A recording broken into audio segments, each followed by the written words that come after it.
Welcome to the channel ई शिक्षार्थी।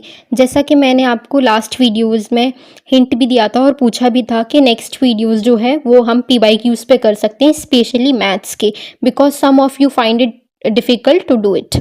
सो मैंने ये वाली पूरी वीडियो जो है मैथ्स के 5 सिलेक्टेड PYQs लिए हैं, उन पर बनाई है। टॉपिक जो है वो रहने वाले हैं time and distance, time and work efficiency और टाइम वाले, और बोट एंड स्ट्रीम के कुछ क्वेश्चंस। इस तरह के क्वेश्चंस बहुत फ्रीक्वेंटली किसी न किसी शिफ्ट में पूछे जाते हैं and we have taken almost PYQs। सारे जो 5 क्वेश्चन है उनमें से शायद 4 तो PYQs हैं ही, तो और बाकी 5वां जो है वो PYQ बेस्ड ही है। So these are very important questions. Watch the video till the end. I promise you will get benefited and बहुत अच्छे से आपको समझ में आने वाले हैं मैथ्स के ये क्वेश्चन। और अगर आप ध्यान से देखेंगे और मेरे साथ करेंगे, जैसे मैं समझाते जा रही हूँ, सिर्फ उसको एक स्टोरी की तरह सुनना नहीं है। You have to take pen and copy and you have to write the question and you have to solve with me. और आपको जहाँ नहीं समझ में आ रहा है, वीडियो पॉज करके उसको दोबारा समझने की कोशिश करना and then do each and every question in the similar way. So let's see. For starting the question, I must tell you that I also got very good marks in paper 1 every time whenever I appeared for UGC NET exam. और last time June 2025 में I got 80 out of 100. और हर बार जब भी मैंने paper दिया है, I never marked any question wrong from math section. So this is the first question. Speed of a boat in still water is 5 km per hour and the speed of stream is 1 km per hour. यानी boat की जो speed है still water में वो 5 kilometre per our है और stream की जो स्पीड है वो 1 किलोमीटर पर आवर है। बोट की स्पीड को हम B से डिनोट करेंगे और स्ट्रीम की स्पीड को R से डिनोट करेंगे। So B equals to 5 kilometre per hour and R equals to 1 kilometre per hour. और the man rose to a place at a distance of 24 kilometre comes back to the starting point। और जो वो distance travel करता है वो कितनी है, वो 24 किलोमीटर है। यानी वो 24 किलोमीटर जाता है और 24 किलोमीटर वापस आता है। तो जब वो 24 किलोमीटर डाउन स्ट्रीम ट्रेवल करेगा तो वो बोट प्लस स्ट्रीम की स्पीड मिला के उसकी स्पीड हो जाएगी, यानी 5 + 1 बिकम्स 6 किलोमीटर पर आवर। और जब वो अपस्ट्रीम ट्रेवल करेगा तो B - R यानी बोट की स्पीड को स्ट्रीम की स्पीड से माइनस कर देंगे। सो 5 - 1 बिकम्स 4 किलोमीटर पर आवर। अब हमें क्या मिल गया, डाउन स्ट्रीम स्पीड मिल गई और अपस्ट्रीम स्पीड मिल गई। अब हमें फॉर्मूला पता ही है कि टाइम इक्वल्स टू होता है डिस्टेंस अपॉन स्पीड। डिस्टेंस तो कांस्टेंट रहने वाली है दोनों कंडीशन में, चाहे वो जाए चाहे वो आए, पर उसको किलोमीटर कितने ट्रैवल करने हैं, 24 kilometre. So distance is 24 kilometre. अब डाउन स्ट्रीम कर रहा है तो कितना टाइम कितनी स्पीड से कर रहा था, 6 किलोमीटर पर आवर से, तो कितना टाइम लगेगा, 6 × 4 = 24, सो 4 आवर्स लगेंगे। ऐसे ही अगर वो अपस्ट्रीम ट्रैवल करेगा तो डिस्टेंस तो वही है 24 आवर, लेकिन स्पीड कितनी हो जाएगी, अपस्ट्रीम जब ट्रैवल करेगा तो स्पीड उसकी कम हो जाएगी 4 किलोमीटर पर आवर, और 4 को 24 से डिवाइड करेंगे, इट बिकम्स 6 आवर्स। तो फर्स्ट टाइम यानी जब डाउन स्ट्रीम ट्रैवल कर रहा था तो 4 आवर्स लग रहे थे और अपस्ट्रीम ट्रैवल कर रहे हैं तो 6 आवर्स लग रहे हैं। तो टोटल आवर्स कितने हो गए, यानी टोटल टाइम कितना हो गया, 10 hours. So this was the solution for this question. I hope you understood it. So this is the second question. With an average speed of 50 km per hour, a train reaches its destination in time. देखो 50 km per hour उसकी average speed है और उतनी speed में जो भी destination है train की, मान लेते हैं A से B तक पहुंचना है ट्रेन को, तो इतनी 50 किलोमीटर की जो डिस्टेंस 50 किलोमीटर पर आवर की स्पीड से जब ट्रेन चलती है तो A से B जो भी उसका टाइम है वो उस विद इन टाइम पहुंच जाती है डेस्टिनेशन पर। If it goes with in average speed of 40 kilometre per our, but अगर उसकी स्पीड कम हो जाए, उसकी स्पीड 50 से कितनी हो जा रही है, 40 किलोमीटर पर आवर हो जा रही है, यानी कि उसकी 10 किलोमीटर पर आवर स्पीड अगर कम हो जाए तो वो 24 मिनट्स जो है वो लेट हो जाती है। सिंपल हम देखते हैं कैसे। डिस्टेंस कांस्टेंट है, उतनी ही डिस्टेंस उसको ट्रेवल करनी है, लेकिन फर्स्ट टाइम वो 50 किलोमीटर पर आवर से जा रही है और सेकंड टाइम वो 40 किलोमीटर पर आवर से जा रही है, और टाइम का डिफरेंस कितना आ रहा है, 24। तो देखो डिस्टेंस दोनों बार सेम रहने वाली है कांस्टेंट, तो D1 = D2, यानी जितनी डिस्टेंस पहले है उतनी ही डिस्टेंस बाद में है। अब फॉर्मूला हमें पता ही है, डिस्टेंस इक्वल्स टू होता है टाइम इनटू स्पीड, जो कि कहाँ से आया है, time equals to distance upon time, जो डिस्टेंस अपॉन स्पीड जो फॉर्मूला होता है उसी से आया है। So D1 becomes T1 into S1. Similarly, D2 becomes T2 into S2. So T1 कितना था, टाइम उसको कितना लग रहा है, पहले हमें नहीं पता कि कितना लग रहा है, तो हम उसको मान लेते हैं कि वो x लग रहा है. सो x and speed 50 kilometre per hour, so it becomes 50x. Similarly अब दूसरे बार में टाइम कितना लग रहा है, 24 मिनट्स एक्स्ट्रा लग रहे हैं. तो x जितना पहले लग रहा था उसका 24 मिनट्स, अब उस मिनट्स को हम चेंज कर लेंगे, कन्वर्ट कर लेंगे आर में, यानी कि वो 60 से डिवाइड कर देंगे. तो x प्लस 24/60 आर में कन्वर्ट करने के बाद ये टाइम हो जाएगा. और स्पीड जो है उसकी 40 किलोमीटर पर आवर है. सो 40 इंटू x प्लस 24/60. हम इसको जानबूझ के यहाँ पे सिंप्लीफाई नहीं कर रहे हैं. नेक्स्ट स्टेप में अपने आप ही 40 से जब मल्टीप्लाई होगा तो आराम से सिंप्लीफाई हो जाएगा. सो 50x इक्वल्स टू, इसका अंदर मल्टीप्लाई करेंगे ब्रैकेट में, तो 40x इंटू 40 इंटू 24/60. देखो इसको सिंपल सिंप्लीफाई कर लेते हैं हम. सिंप्लीफाई करने के बाद जो आंसर आएगा वो 16 आएगा. 40x को इधर ले आते हैं.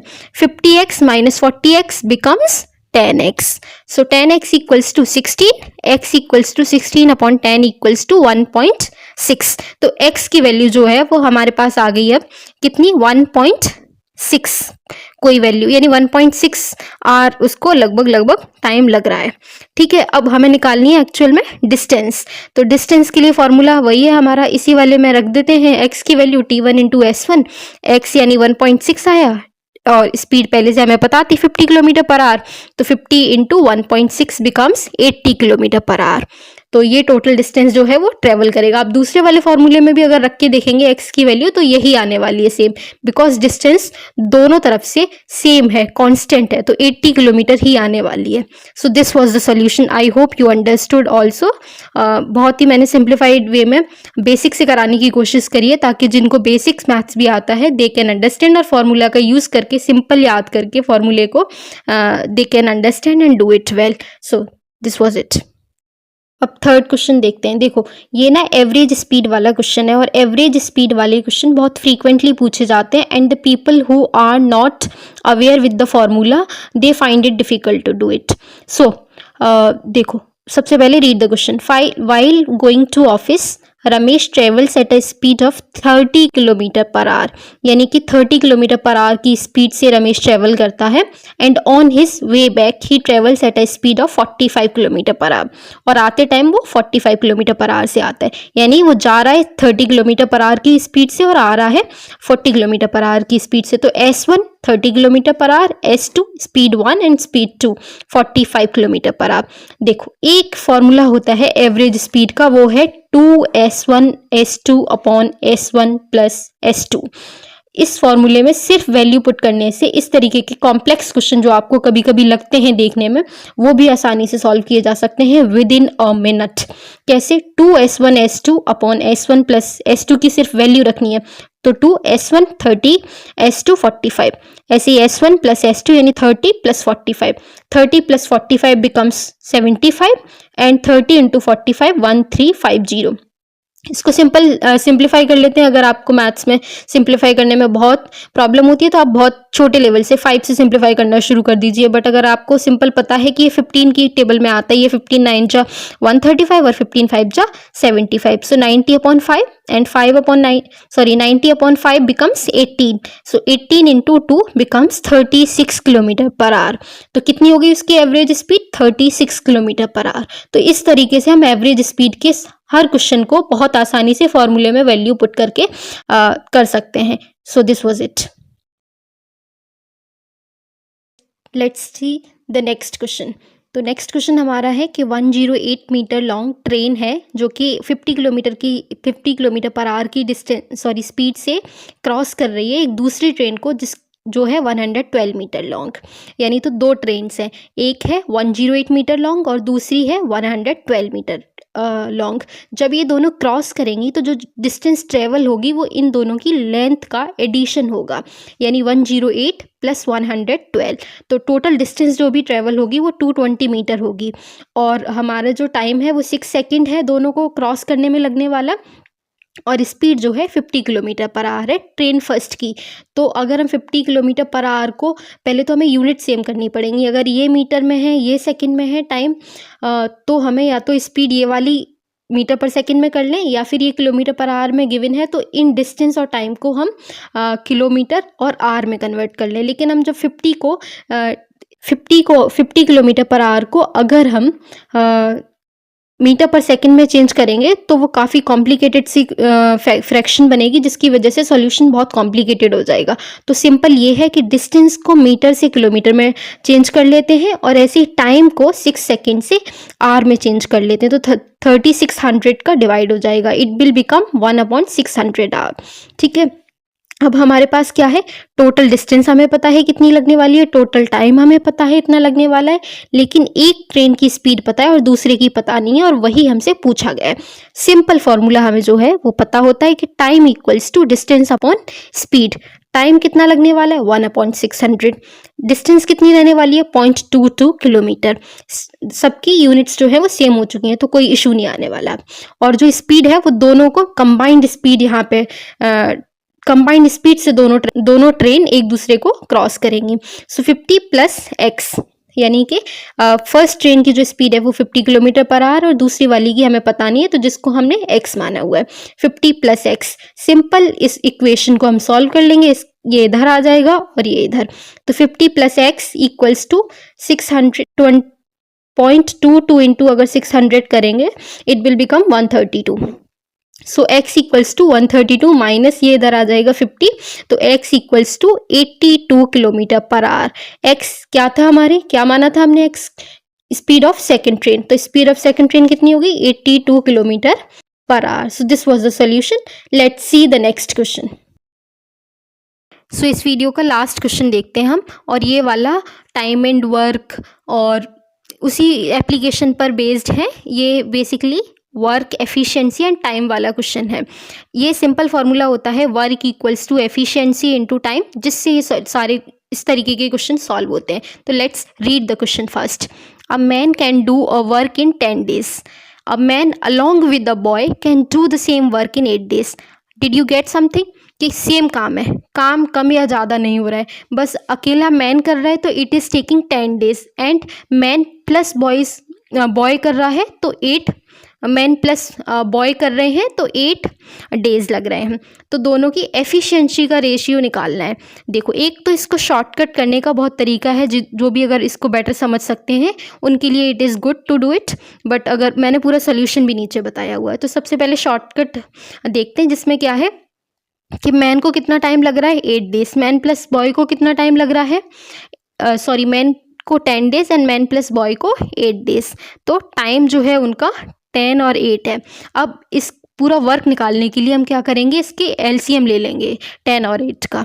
तो 10 और 8 का जो एलसीएम आएगा वो आएगा 40, और फिर एलसीएम से टाइम को डिवाइड कर देंगे तो उनकी एफिशिएंसी आ जाएंगी। अब ऐसा क्यों आया ये हम सॉल्यूशन में पूरा देखेंगे कि इसके पीछे का लॉजिक क्या था। बस शॉर्टकट अगर करना है जल्दी में कभी, तो हम इसका सीधा सीधा यूज़ कर सकते हैं। तो 10/40 becomes 4 and 40/10 becomes 4 and 40/8 becomes 5। तो मैन जब अकेला काम कर रहा है तो उसकी एफिशिएंसी है 4, और जब मैन प्लस बॉय काम कर रहे हैं तो एफिशिएंसी है 5। तो मैन की तो तुम्हें पता ही है कि 4 है, तो फिर बॉय की कितनी होगी, 1 होगी सिर्फ, यानी 4 + 1 बिकम्स 5। तो बॉय की एफिशिएंसी कितनी हो जाएगी, 1। तो मैन और बॉय की एफिशिएंसी का जो रेशियो आएगा वो आएगा 4:1। सो ये तो शॉर्टकट है करने का, बट पूरा सोल्यूशन देखते हैं कि पूरे सोल्यूशन में हम पूरे लॉजिक के साथ समझने की कोशिश करेंगे, और ये बिल्कुल भी कहीं से गलत होने का कोई चांस नहीं बचेगा। अगर आपको समझ भी नहीं आया है शॉर्टकट तो let it go, let's understand the solution. देखो, formula as I told you, work equals to efficiency into time.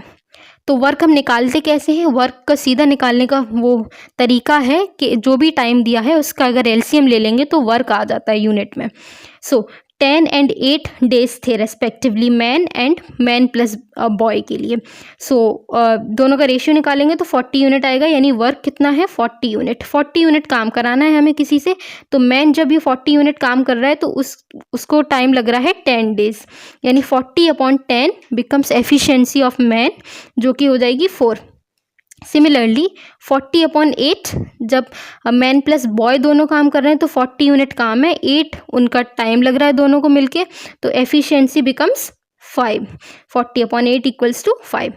तो यहाँ से भी हमें समझ में आ गया कि मैन की एफिशिएंसी 4, मैन प्लस बॉय की एफिशिएंसी 5 है, तो मैन की जब 4 है तो बॉय की कितनी होगी 1, यानी 5 minus 4 becomes 1।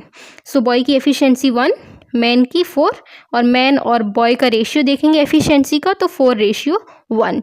So this was the solution for this question.